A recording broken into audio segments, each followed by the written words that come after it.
Hey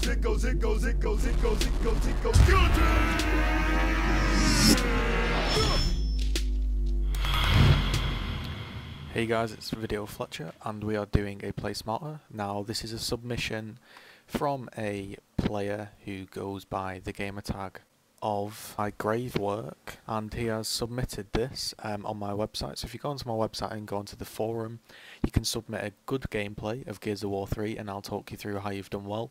Or if you're a new player and you've just got a capture card and you're not posting up very big scores, then you can post a bad game and I'll give you some tips. So what we're going to do is I like to do these kind of looking at the gameplay the very first time, and we're just going to jump straight into the gameplay, and you will notice that the gameplay will load onto Gridlock.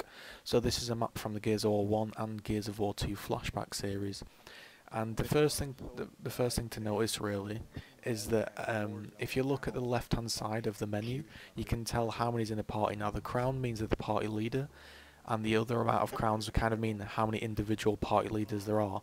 So you can tell there's only one party leader here, so they're playing in a 5-man party. And immediately that is going to make things a lot easier for you to win and post up a good score. Even if you're like the 5 not kind of most capable players, as long as if you've got 5 people and you're chatting and you're talking, it's going to make a big difference to your scores.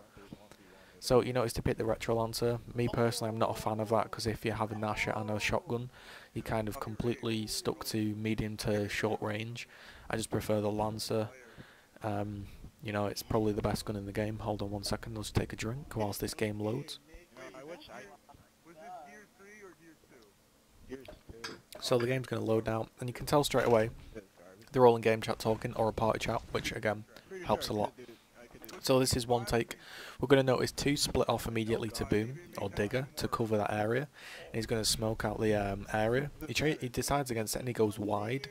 Now what this wide allows him to do is basically, you can either throw a smoke and push in, and he takes the meat shield there to cover himself from getting killed. He's still got that meat shield and he kills him. Now what happened there basically was he could have thrown the smokes, picked up the sniper and ran away. Instead he went wide knowing he had a retro lancer. So he could go wide and easily lancer him down, retro him down and pick up the kill. Now he saw another guy pushing and he saw him, so he easily picked up the meat shield to protect him, because that's the best way. If he'd have done any form of execution there, he would have died. Even a slight kick would have delayed him from shooting, he would have died, so he just grabbed him instantly. And you notice they're playing execution, which is good. I like to see execution gameplay. Team deathmatch can be a bit long, and it's all about controlling power weapons. Execution can come down to some clutch moments. You notice he goes wide again to get that right hand side advantage. So he shields his body with a wall to make sure that only a tiny bit of his body can be seen to down him. Now he gets him down, and the snipe's still available, so it looks like he's going to go take that. Now they seem to have lost their kind of slight, how can I call it, battle at boom shot, and that's he's got bodied by a sawed-off shotgun, which is not good at all. I don't like sawed-off shotgun. So what he's going to do, he's going to lead shot him there. Notice he didn't rush over and try and get that headshot.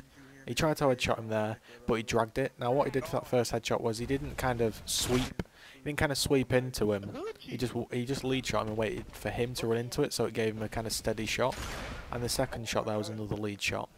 Now I would have liked to see him pull out a shotgun and help his team, but he's kind of in a 1v1, and he's got a sword off. Now there was 2 sword offs there. At that exact opportunity, he saw them, but he decided to have one more go with a sniper, because you could tell he wanted that kind of triple headshot, which everyone does.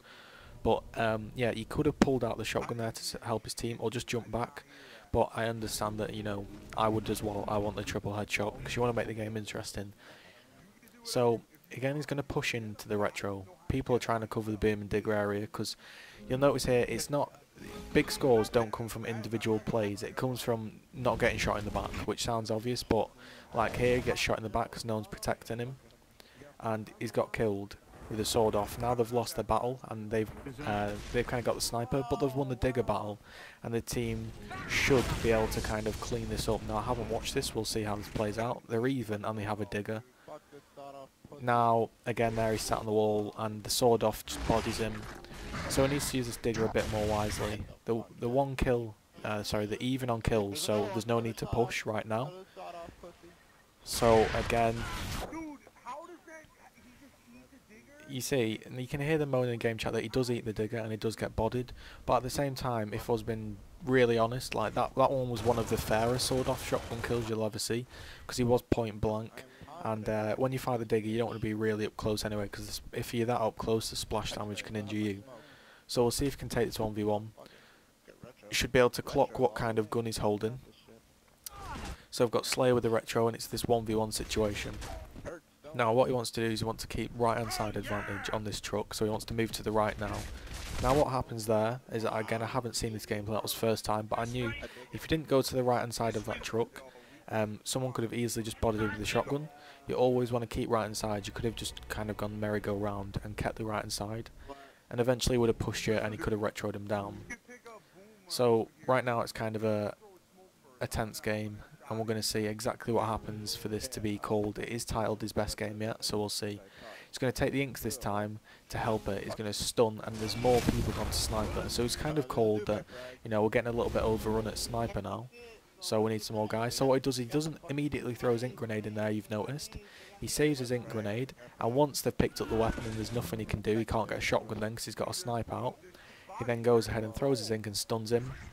This guy's getting shotgunned and he goes down. And he's just pushed on there. What he's basically done is secured the snipe and just pushed on, because the kills they weren't paying attention on him, so he was allowed to push on. Now they've got 5 men, so in a 5v1 you shouldn't really lose a guy. And they do lose a guy. They should have kind of just backed off and secured him down. He's gonna, I don't think he should charge him with a sniper. He should back off right now. You notice how he gets put full red. You can tell he wants the headshot, but you know, just it's going to annoy you more than it annoys him getting headshot, because he expects to lose it, but you don't want to die. So you can tell they're getting a bit annoyed about the sword off, and that doesn't count as a death, by the way. If you blow yourself up with the grenades once the final execution's done, then it doesn't count as a death. So he's got 10 and 2.